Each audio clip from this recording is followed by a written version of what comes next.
2024 has been an incredible year. We reviewed a ton of devices on this channel. Actually, we did over 90 videos, 80% of which were smartphone related, so we've covered a lot of smartphones. So today, we are wrapping up the year with my picks for the top or best smartphones for 2024. And so without taking much of your time, yo guys, let's get started. So let's start with my favorite for the year, the S24 Ultra from Samsung. Now this smartphone is not just good at everything, it's actually great at a lot of things, if not everything. This is definitely an all-rounder if you ask me. From its stunning display to the solid 5000 mAh battery, while still retaining the iconic S Pen on the smartphone, this is definitely one of the best smartphones you can use this year. And I found myself going back to this device after having tested other devices. I kept coming back to this one because it did a lot of things really well, from the top tier cameras to the stunning and amazing software experience with the smartphone. For me, this is a definition of reliable excellence. So the next device on my list here, which is like the runner-up, would be the Vivo X200 Pro, this smartphone here, which really rivals the S24 Ultra. So this device was announced pretty recently. While it's a really good device, I don't think I've spent enough time with this device to make a definite call as to whether it's better than the S24 Ultra. Now, Aaron from Mr. Who's the Boss named this the best smartphone of the year for 2024, according to him. And even Marquez MKBHD gave this a strong nod too. I've really enjoyed this device so far, and I can see the reasons why. It has a striking design,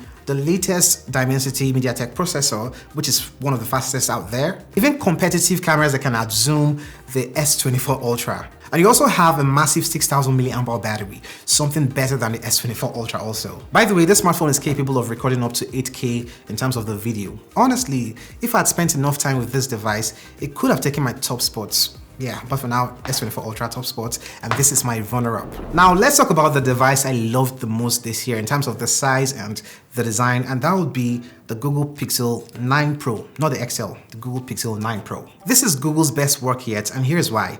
It's the same as the Google Pixel 9 Pro XL, but in a more compact body. So for someone like me who doesn't game that much on a smartphone, this is really perfect for me. It's small, it's powerful, and also feels like the iPhone of the Android world. Can't you see? This is really beautiful. Now the cameras on this device are really incredible, especially for low light photos. Now the videos might not be the best out there on an Android device when compared to, say, the S24 Ultra or even the Vivo here, but this gets the job done and it's really perfect for 90% of people out there.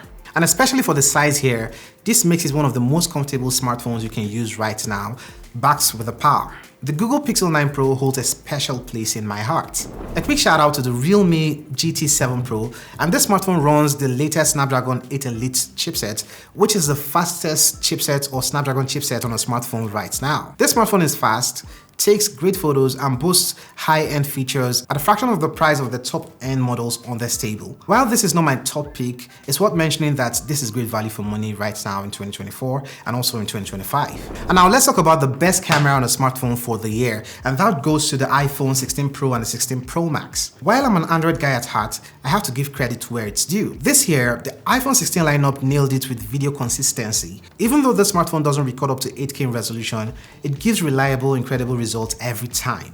Now the photos on this smartphone are better than the iPhone 15 Pro Max, which I used for the major part of this year, with slightly brighter tones on the rear cameras. And while the cameras on the front-facing camera on this smartphone, when compared to the 15 Pro Max, are practically the same, the rear cameras make a noticeable difference. The fun fact here is I initially got the Pro Max and decided to go with the 16 Pro because it felt better in the hand and still maintains the same features as the Pro Max. The only difference being the slightly smaller screen and also the slightly smaller battery. I'm actually much happier with this device, and it feels like the Google Pixel 9 Pro. You see the reason why I said this is the iPhone of the Android world. So let's talk about the best mid-range smartphone right now. This year gave us incredible smartphones from the HMD Skyline to the Galaxy A55, even the S24 FE here, and also things like the Redmi Note 14 Pro Plus 5G. If I had to pick one right now, the Samsung Galaxy S24 FE is the device I would pick, but hear me out. For about $20 more, you can get the Samsung Galaxy S24 Plus,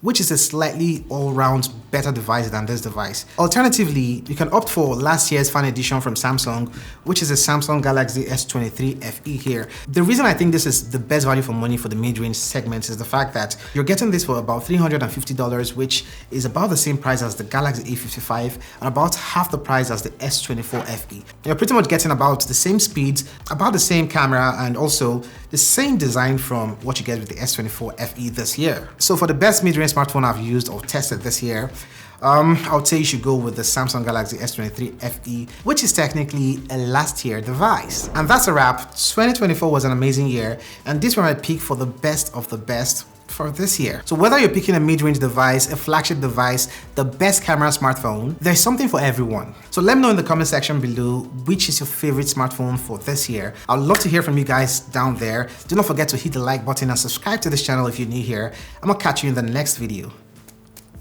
Call we that day.